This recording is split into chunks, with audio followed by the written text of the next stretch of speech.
to What Shall We Say to These Things. I'm TJ. And I'm MJ. And this is your low-key ghetto Bible study. Mm-hmm. And it's been a while. Yes. We have taken an extended break. But we're back. Yeah. We're back. And picking up where we left off with the book of Genesis. And we're continuing with chapter 18. Yes. And before we get into it, this is the time where we usually ask you to pause, say a little prayer. Alright, so yeah, go ahead. Let's get into it. We might be a little rusty. The last 2 episodes that went out, we recorded them a while. a while ago. So bear with us. We might be a little rusty. But I think the usual procedure is that TJ goes ahead and gives us a summary of a section, and then we talk about it. Yeah. Right. Okay. All right. So we're looking at Genesis chapter 18. And we're starting with verses 1 to 15. Like, this chapter was an easy split. Right. Yeah, it was a very distinct, easy split. Okay. So, while Abraham was camped in the plains of Mamre, I'm not sure if that's how you pronounce it. That's how I'm going to pronounce it, because that's, English. God visited him. And the Bible talks about Abraham sitting in the doorway of his tent. And it says in the heat of the day. So, I'm assuming that's like midday, afternoon. Mm-hmm. Okay. And he looks up and he sees 3 men standing nearby. And he gets up and he ran to them. Now the Bible says run, right? But like, I'm not sure if it was a literal run, because we remember Abraham is like 90 something. So I'm not sure if it was a literal run or if it was just a very quick movement as quickly as he could. And he bows to them and he asks them to stay with him for a while. He offers them water to wash their feet, a tree with shade for them to rest under, and he promises them a meal if they're willing to stay. And so, like, that doesn't sound like if you're considering you travelers, that doesn't sound like a bad deal. So they agree. And Abraham rushes to Sarah and he asks her to use 3 portions of grain, flour, whatever it is, to make some cakes, which my concept of it would be bread. And then he goes to his herd of cattle and he gets a calf, a tender young calf, and he brings it to a young man to dress, I guess, prepare, season, cook, as whatever it would be. And when the cakes or bread and the calf are ready, Abraham takes butter, milk, and the calf, and he brings it to his guests. And that's not enough. It's not that he just brings the meal to them. He proceeds to stand with them under the tree while they eat. So he keeps them company while they're eating. And so I guess they've eaten their full, and then they ask, where is his wife, Sarah? And he tells them that she's in the tent. And then one man speaks to him and tells him that he will come back that this time next year. And when he comes back, Sarah, Abraham's wife, would be the mother of a son. And Sarah is in the doorway of the tent, and she hears this. And she thinks about how old she and Abraham are at this time. She thinks about the fact that she's past menopause. And so she laughs to herself. Not out loud, she laughs to herself. And she asks, how is it that she and Abraham, at this point in their life, could possibly become parents? And then the Lord asked Abraham, why did Sarah laugh, questioning how she could have a child in her old age? Is there anything too hard for the Lord? When I come back at this time next year, Sarah will have a son. And his statement made Sarah afraid, and so she denies laughing. But he said, no, you did laugh. This was an interesting section for me. My first thing was it that Abraham was just this hospitable? That was a question for me. Like, my first thought was stranger danger. Like, you see these random people. But that's the thing.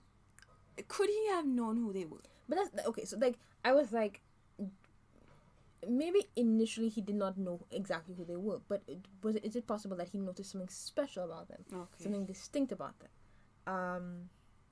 Because we studied that story, the Shunammite woman, and she looks at the Eli. I don't know which Eli it is, and she just looks at him. She sees him walking, and she says, "This is a man of God." So is it that like it was one of those things you could sense, and he's like, "Okay, these are people I want to visit me, I want to sit with me. Let me take care of them." And I was also thinking about the fact that, is it possible that, okay, so let's say he's sitting in the doorway of his tent. Is it possible that from where he was sitting, he could have seen, like, a good span of the road? So he's sitting there, and suddenly he looks up, and suddenly there are 3 men there who might not have been there before. Okay. So, like, that was one of the things I considered. Like, is it that they suddenly appeared out of nowhere? And he's just like, that's weird. That's suspicious. But, like, my final thought on that was, like, is it that simply by having such a close relationship with God and being in that kind of like having those actual conversations with God and that kind of direct communion with God, that he was able to sense the divine? The text, the chapter doesn't give us any indication that he did. You understand? That he knew it was God? Like it. Whoever's writing is not saying, and Moses knew this was God, but like they treat it as though it was obvious. You understand what I'm saying? But that's what I'm saying, because it says he sees them and he bows. The first verse is the Lord visited Abraham. Yeah. And then later on, I think they say. I think definitely by the end of the chapter he knows. Okay, yeah, because without a doubt. No, but the end of this section it says, and the Lord said, why did Sarah think? So I'm assuming at that point, we figured out who this one person is of the 3. Yeah. So I don't know. I was thinking about it in the fact that you needed to be this hospitable at this time, that at this point in time, because of how I assume rigorous travel was. That anybody you come across, they would be less of a threat and more of somebody you want to ride. So I'm assuming you need to be this hospitable, because like I feel like throughout the Old Testament, the elders will sit at the gates. I feel like Lot does this. Yeah. Lot does this. He meets the travelers. We're jumping ahead here, but so I feel like at this point in time, you need to be aware you need to be looking out to help people. I agree with you. But like the level of reverence he shows. That's true. Right? That is true. He bows, and then he says, and I didn't add this in the summary, but he literally says, "If I have found favor in your sight." And he calls them my Lord. Exactly. Right, yeah. So I think it's not just, he's aware that this is not just an average traveler in need. This is somebody, even if he like initially does not right away know, all right, I'm dealing with the divine, he's aware that this is somebody who has to be revered and bowed to. Okay. Yeah. My other thought was that they had to wait for that food. Because you have to bake the bread. And well, we don't know if they were using yeast, because I feel like that would have further lengthened the process. They would have to wait for the dough to rise and whatnot. But just the meat process, I'm thinking you have to butcher a cow, and then separate the meat from the bones, I guess, and then season it, and then roast it. That was a long wait. That was a long wait. But I guess that was just how long meals took to prepare. So they must have been used to that. And I guess in the meantime, he would have brought them the water to wash their feet. He would have brought them water to drink. Okay. You know. And I like that he goes all out. Yeah. Because that's my thing. I was like, that would have been a hearty meal. He brings butter, milk, bread, and a whole calf. Like a whole... Like, I was just like, yeah. Because he could have done like, okay, half a calf. But he brought a whole calf for them. And I think that's...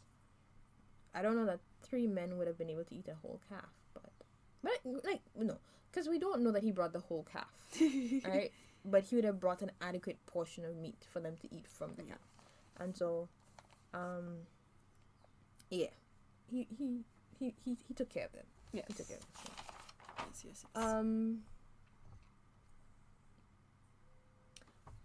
my next point comes from like post the meal, right? Now, this like okay, so we like this is just based on what the writer of the book has said, because we don't know if this actually is how it was said, right? I'm wondering if they asked for Sarah by name. That's what I was wondering. I'm like, okay, there's no mention that these people have been conversing, and he's like, I'm married. Abraham's like, I'm married. My wife's name is Sarah. We've been married for how many years? Because I feel like if they had had that conversation, he would have brought his wife out to meet them. Okay. Right? Yeah. But it's not to say that did not. Well, she was cooking, so we don't know. But one, he was aware of where his wife was, so he's able to respond. But yeah, but I was thinking, like, did they ask for her by name? Yeah. And if they did ask for her by name, to me, me being okay, so put myself in both positions. Me being Abraham, if I did not know who it was by then, it should have clued me in. Like somebody who knows all about me. And secondly, I think as being Sarah eavesdropping, I feel like that would have possibly altered my response after that. If that makes sense. Okay. I let's talk about that later. I think I understand why she responded that way. No. I'm not saying that like I understand. Like I understand fully her response. But what I'm saying is that somebody I don't know asks for me by name, right? It means that there's some level of knowledge of me. Alright? So even and I guess that, because in a sense it happens all the time, right? Particularly like with the way we grew up, right? And like not necessarily the way we grew up, but like with the way our family has moved and lived, right? So there are several instances where I'm with our parents and they'll introduce me to people and they're like, oh, this is TJ, and they'll be like, oh, I remember you from the time you were big. And I have no idea who the person is, right? But and they have a good understanding. They have an understanding of who I am, right? And so when somebody asks for you by name, there's some level of knowledge of you.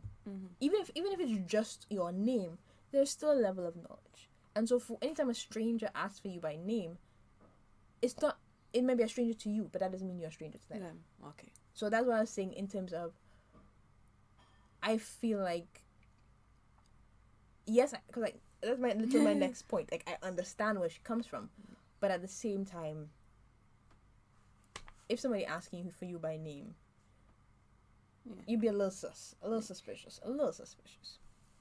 Yeah. Okay. I think by that time, if Abraham had not figured out who they were yet, by the next sentence, right? Yeah. The confidence of, I know y'all, and this is what I predict for y'all. Not just predict. This is what I promise. Well, yeah. Yeah. He says, I will come back next year, and when I come back, Sarah will be the mother of a son. Sarah will have a son. So that's not even about prediction. That's like, by my word, that's what it's gonna be. Okay. So I think that's interesting. So let's talk about Sarah and her response. I don't blame her. No, not only is this not biologically or physiologically possible, like it's been forever. Yeah. It hasn't happened, and the system, the mechanism by which it's supposed to happen doesn't work anymore. Yeah. But what further thing did for me is that she laughs, and her what she says to herself is that, I think in some of the visions, they're like, how could I experience this pleasure? And that brings it home to me that this is something she's wanted. This is something she still wants. And I feel like that's something, it's so easy to treat with humor. Because a coping mechanism. Yeah. Because you're like, that's what I want, but it's not going to happen. That would be funny if it happened. It can't happen. Yeah. And so I completely understand laughter as a response to hearing something like that. Especially something that you want and you've wanted for so long. It's how you brush off the hardness of not even wanting to consider the possibility. Yeah. And I think as somebody who has not quite hit menopause yet, but who has had issues with a reproductive system, and like who daily lives with the reality that there may be a possibility that I might not be able to have children, and especially with the biological clock ticking and like no baby daddy in sight. I think I like on a personal level, I can understand the fact that it may have even been hard to listen to. Like the Shunammite woman says something similar. She's like, "Don't tease me," right? Yeah. And I guess that's what it feels like. You know it's not possible. You know it's even not just on your account, but on your husband's account. And then here is this person saying by next year. So that means in a matter of time, there's going to be a baby growing inside of you, just in a short space of time. That sounds ridiculous. And like you're saying, possibly hurtful. Yeah.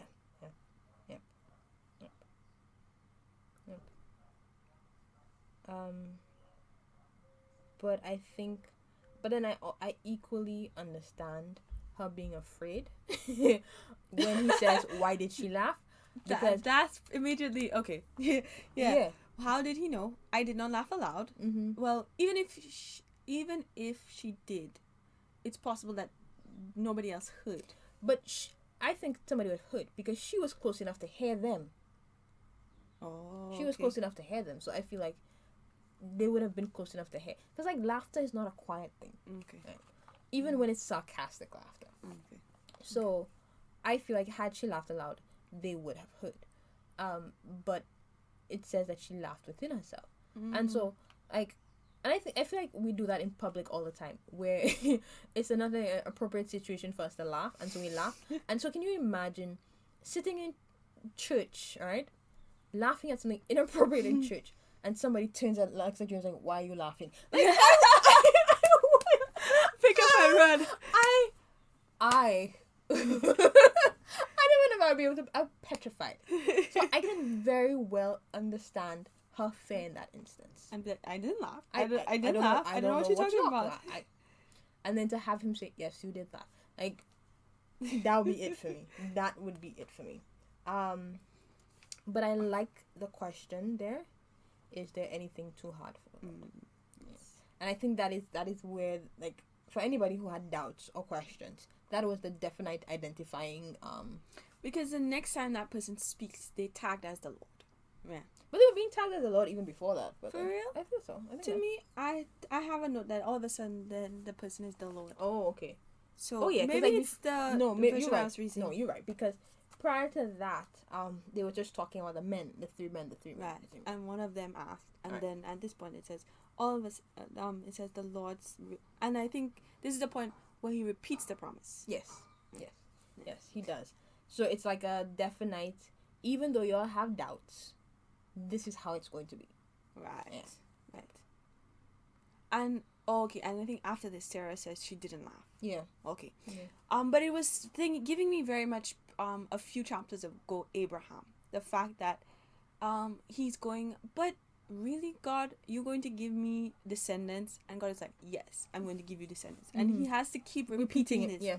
And so this time, thankfully it was only twice. But it gives me the sense of, y'all not going to believe me the first time. It kind of sounds far-fetched and ridiculous, but you have my word. This is what is going to happen. Yep. Anything else for that section? No, I think that the rest I have is for the next part. Okay, so we're continuing from verses 16 to 33.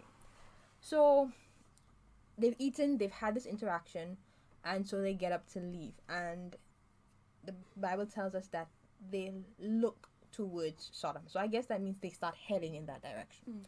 And Abraham walks with them to see them off. And then the Lord asked, should I hide from Abraham what I'm going to do? And then he goes on to talk about his having chosen Abraham and the promise that he has made to Abraham. And then he proceeds to tell Abraham that the complaints against Sodom and Gomorrah are so many, and their sins are so serious that he, the Lord, is going to see what is happening there for himself. And at this point, the two other men left, heading for Sodom. I was about to say Samora. For Sodom. But Abraham stayed, standing with the Lord.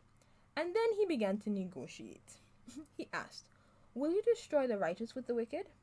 Will you not save the city if there are only 50 righteous people?" And the Lord agreed to spare the city if there were 50 righteous people. And Abraham said, "What about 45? Will you spare the city for 45 righteous people?" And again the Lord agreed.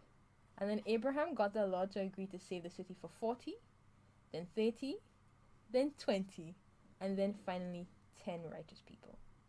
At the end of their conversation, the Lord left, and Abraham went back home. I don't know why, but that's funny to me. the negotiation. The negotiation. Yeah, it Yeah. always makes me smile when I read it. My first thing is that I don't know if you mentioned it, but when God is asking, "Should I tell you?" He talks about how Abraham is going to be the father of many nations, and all will be blessed by him. Mm-hmm. And it's just at this point, to me, Abraham should be something he's confident in, because he's heard it so many times. Mm-hmm. I'm assuming at this point his name, if I remember, his name means that. Mm-hmm. So like this promise is literally constantly in being thrown at him, essentially. Mm-hmm. So I hope that by now he is he's sure of it. And also I thought of I don't know if I read that, or I don't remember, but yes, I think so. I think the version I was reading says that God tells him that he singled him out. Mm-hmm. He's chosen him. Right. Mm-hmm. And I think, like, as far as we know, there wasn't anything special about Abraham. Mm-hmm. Because, like, he's lied. Like a big lie. Mm-hmm. He has taken a second wife. So it's not necessarily that he has this like strong sense of morality and what is right. It's not necessarily that he was particularly fertile, because so far he's only had one child. It's I've not only tried once. well, fair enough, yeah. And it's not necessarily that he is this, strong hold of faith, because we've seen him mess up And waver. right. Mm-hmm. And so to me that choice has a lot more to do with God than who he chose. Yeah. And that I feel like you need to. I hope you have a note of that in your lessons, because that's a significant. I don't know if I did. That's a significant point. But just to backtrack a little bit, because I had something like from the very beginning of that section. Okay. And I think it was, for me, again, we see Abraham's hospitality. He walks He's them a out. good host. Yeah. He walks them out. And for me, it felt like the equivalent of walking someone to their car. If someone has visited you, you walk them out to their car, you walk them out to the gate. And so it was just he's a good host. Yes, He's a good host. definitely. And even though by this time I'm sure he knows he's hosting the divine, I feel like the divine are the people who don't need you to walk them out. They don't need you to walk them out. So it was, even for me, it was nice to see him, like, these people did not need his escort. Like, they should have been escorting him. But here he is.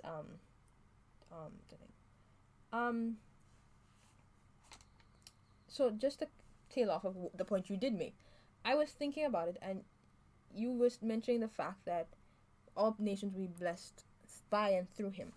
And I was thinking about the fact that God's decision to tell Abraham about his plan might have been because he knew how Abraham would have responded. Okay. In terms of compassion. Right. Okay. Yeah. And all nations being blessed by and through him. So Okay. here was he already beginning to play that part of being potentially an advocate. Potentially being a blessing. Potentially being a blessing to another nation.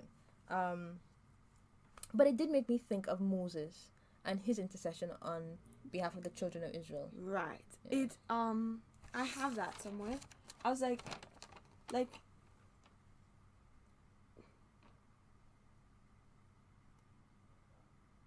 it was a question of how do they know God so well. Mm-hmm. So like for me, for us, we have an entire Bible with different accounts of God like showing mercy, showing grace. We have the whole Nineveh situation. Mm-hmm. So it's giving me the opposite of Jonah. Right? Mm-hmm. But they've been on, like, humanity has been on earth for such a short space of time. How do they know God so well? Abraham and Moses, to be like, this is not who you are. Are you really going to wipe out a whole nation? Mm-hmm. Are you really going to have the righteous suffer because of the wicked? Mm-hmm. And that was amazing to me, because, well, these guys have had personal conversations with God. And encounters, yeah. Right. So in this process, it's not just that God knows them, but they have gotten to understand him. And I think that's cool. And I think in both instances, because like I just realized I have a note there as well, but in both instances, I think there was also a burden on their hearts for these people. So like for Moses, he had a burden on his heart for the children of Israel, and in Abraham's case, I feel like outside of Lot, he would have had relationships with the people of Sodom, because remember a few chapters back, he saved them. Oh, He went and rescued them from that's captivity. true. So he would have had some kind of,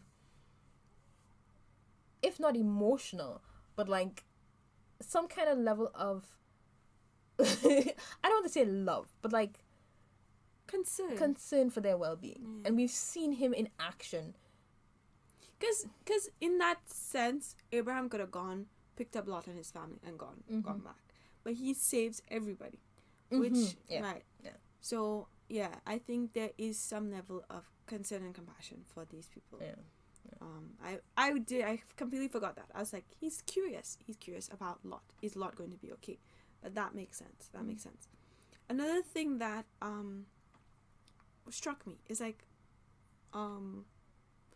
that conversation. I've heard accounts that the people of Sodom are wicked. I'm going to go see for myself. That's so strange to me. Like, is this a figure of speech? Because why does God need to go visit the place to see for himself? Like, is it just like a formality? Or is it a figure of speech that so the readers can understand that, you know? But I think, because like when we get to the next part, cause like not to jump ahead, but we see how the people actually treat the visitors, right? And I think that might have been part of it, to get, not necessarily to get a first hand, but like to just to have without a doubt a justification. That is my hunch. That it's a justification for the reader. So that they see the story, they see the reality, and even Abraham, because I feel like this conversation was intentional, so that we get to a point where God promises, if there are 10 righteous people, I'm not going to destroy. And so if Abraham sees any smoke going up, he knows, oh shoot, not even 10. Not even 10. Yeah. So I think that was more for our benefit than, because my concept is that he doesn't have to go in to know what the reality is like. Yeah.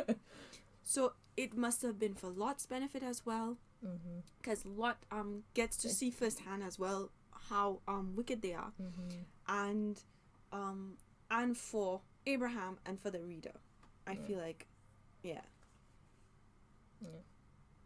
don't have any more points. Also, I was thinking that it not only was him coming down and saying, I'm going to go see for myself thing of this is how bad it is.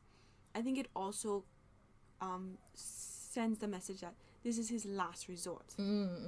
Destruction, complete destruction. And I will try first. Right. Yeah. I think so. It brought to mind. I don't know if this is a Bible verse, but there's something that Christians tend to quote a lot, that it's not God's desire that any should perish. I don't know. And something about waiting. I don't know. Waiting. I think I've heard it. Yeah.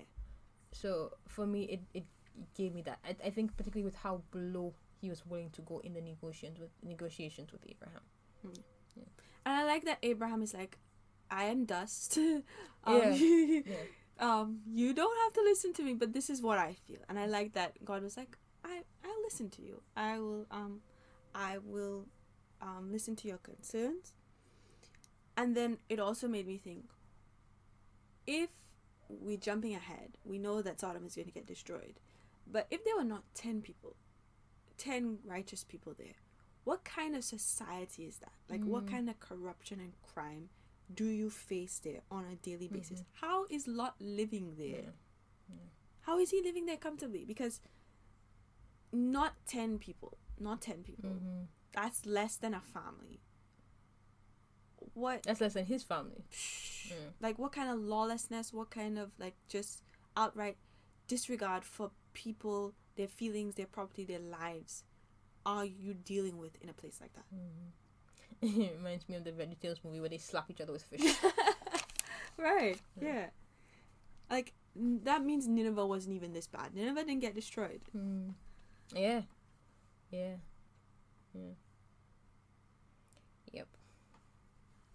Okay. I have no more points. Yes, I'm done. I think I've exhausted everything. Okay. So we on to the lessons about God? Yes. My first one is that for me personally, I don't know that like this is the same for everybody, but for me personally, sitting and eating together is something that I do with people I have relationships with. For me, it's like an intimate situation. I have to be comfortable with you for me to sit and have a meal with you. And for me, God choosing to stop and sit and have a meal with Abraham is an indication to me that God wants to have that type of intimate encounter with us. Yes. Yeah. That's my first. That God is willing to spend time with me, especially if I invite him. Yeah, that's true. Yeah, because he was invited. That's true. Yes. That's true. Yeah. And my next one, I jumped to the whole promise of a son. I did as well. Yeah. Yeah. My thing was a reminder that God has seen the end and he knows what's next for me. Mine was that God will make promises in and of our lives, and he wants us to believe. Okay. My last one has to do with the destruction. I don't remember the verse. I should have looked it up. But there is. I feel like maybe Moses says that. The Lord,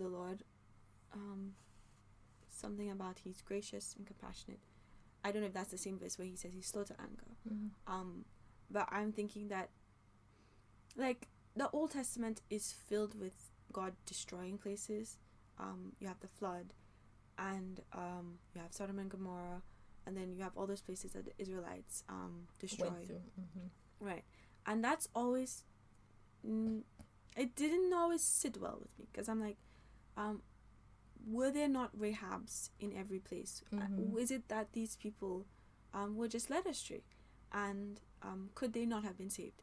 But this account, it gives me the belief that God does his homework, reconnaissance first, and like destruction is not, wiping out the nation is not his first choice. It's a last resort when like their existence is dangerous to like the rest of the, I guess, surrounding nations or the rest of the world. Yeah. So that's made me a little more comfortable about those situations. My next point, I think, is interesting because I feel like this is something we somewhat experience in our home. God reveals his plans to his chosen people. Because like just before revealing his plan to Abraham, he talks about Abraham being chosen and his particular person. And so I think it kind of gives us his justification or his explanation for why he's letting Abraham in on the loop. And I think in other parts of the Bible, God talks about giving visions and dreams to his people.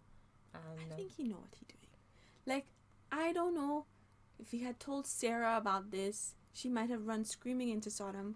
And like, and I don't even think of it as a male versus female thing. It's just a relationship maturity, right, like, level of because understanding. I would be right there with Sarah screaming and running. Yeah, I'd be like, Pot, wait, I don't think I want to know, you know. I don't think I want to know. Yeah. And my last lesson is that God wants his leaders to intercede on behalf of the people. Yeah. Yes, I get that vibe, that it was very intentional. Yeah. He wanted Abraham to feel that burden, or to reveal that he had the burden. Right. That's cool. Okay, so personal lessons time. Okay. And like, this one is so cliche, but I need to be hospitable. I may be entertaining angels unaware.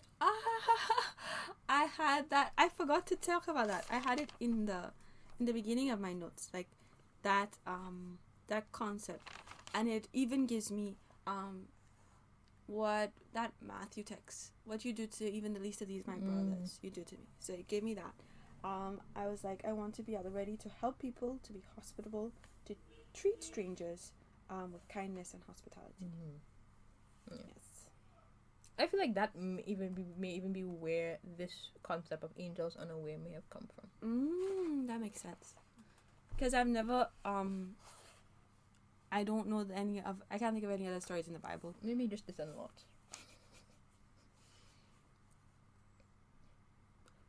There's somebody who does. Oh no, they were feeding him. I was saying somebody puts bread on a stone and catches it on fire. But it's somewhere in the Old Testament, but I don't know if the angel was feeding the person or the person was trying to feed the angel. I don't know. Okay. So the other thing I was thinking, that this is just a personalized version of my thing about God, my lesson about God, is that I can invite God to spend time with me. That's something that's okay. That's something that is available to me. And to stretch onto that, well, this one stretches all the way to the Sodom conversation, that I can have open, honest conversation with God, and he will listen to me because he values me and my conscience. Amen. My next one is, I need to develop a deep relationship with God so I can recognize his presence. I forgot this part of the I can invite God to spend time with me. The fact that he will pause his journey to do that, in order to do that. Yeah. That's so heartwarming to me. I just think that makes me feel warm inside.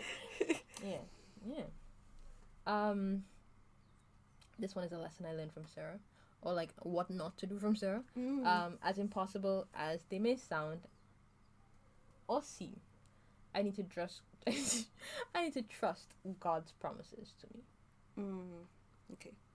I've skipped that one. I don't know how I did that. Yeah, I was like, similar thing. I can hold on to my impossible hopes and dreams, because is anything too hard for the Lord? And I don't have to treat them with humor. I don't have to laugh them off. I don't have to try to keep a brave face and tell people that I think it's ridiculous that I want those things, because I can trust God to work it out and work it out soon. Because he's like, I'll be back in a year. Yep. Okay, so my last one is, I need to be willing to plead with God on behalf of others. Yes. And that one was a very like a very personal one for me, because I've been trying to intercede on behalf of my friends, and for me it was just like a nudge. I've fallen off of that. I haven't been as consistent with it lately, but it was just a gentle nudge, like keep doing it. You have people you need to pray for. That's my last point.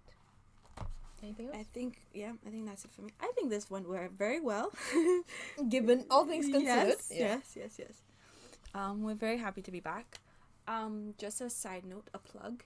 We are on Spotify now, so if you look for What Shall We Say to These Things, it should show up. It's the same logo with the Bible. So for those of you who want to listen on the go, or you don't care to use YouTube, we're available there as well. Yes, so next time we look at Genesis 19, God willing. Yep. And that's it. This has been What Shall We Say to These Things? I'm TJ. And I'm MJ. And until next time, we're out.